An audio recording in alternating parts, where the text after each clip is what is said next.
Hi my చిట్టి samosas. ఇప్పుడు నేను చెప్పబోయే టాపిక్ ఏంటంటే అమ్మాయిలకి. అమ్మాయిలు మనదే తప్పు బయటకు వెళ్ళడం, ఓకేనా? నైట్ అయినా పగలైనా ఎప్పుడైనా మనదే తప్పు బయటకు వెళ్ళడం. అబ్బాయిలది తప్పు కాదు, మనది మాత్రమే తప్పు. ఎందుకంటే నేను టెంపుల్కి వెళ్ళి వస్తాను, ఫ్రైడే కదా, టెంపుల్కి వెళ్తాను కదా మంచిగా. సో నేను ఆఫ్ సైడ్ కట్టుకున్నాను, మంచిగా క్లోజ్గానే కట్టుకున్నాను, ఎక్కడ మీకేం అనిపించట్లేదు, బాగా కవర్ చేస్తాను. వెళ్ళి వస్తున్నాను, లైక్ మన పద్ధతైన అబ్బాయిలు నన్ను చూసారు, చూసి ఫాలో అవుతూ వచ్చేసారు అనమాట. అంటే నాకు భయం వేసింది, అంటే నేనేమన్నా డిఫరెంట్గా వేసానా డ్రెస్ అని చెప్పి. బట్ నేను ఓన్లీనే పెట్టుకున్నా, బట్ వాళ్ళకి పద్ధతులు అమ్మాయిలు నచ్చుతారు కదా, అందుకని ఫాలో అవుతూ వచ్చేసారు అనమాట.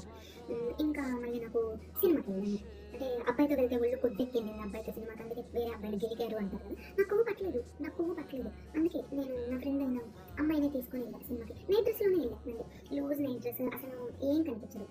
వెళ్ళా మూవీకి, వెళ్ళి వచ్చేటప్పుడు కూడా ఒక ఇద్దరు ఫాలో అవుతూ వచ్చారు. అదే నాదే కదా తప్పు, నైట్ నేను ఎందుకు వెళ్ళాలి మూవీకి, ఎందుకు తీసుకెళ్ళాలి నేను నైట్ డ్రెస్?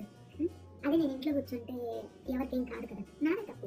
అబ్బాయిలదే తప్పు లేదు, మనదే తప్పు. ఓనీలు నైట్ డ్రెస్ వేసుకుంటేనే వెంట పడుతున్నారు, ఇంకా మీరు మోడర్న్ డ్రెస్సెస్ అంటున్నారు. చూసుకోండి, మనదే తప్పు, వాళ్ళు అసలు తప్పు కాదు, వాళ్ళు కంట్రోల్ చేసుకోలేదు అంతే, మనదే తప్పు.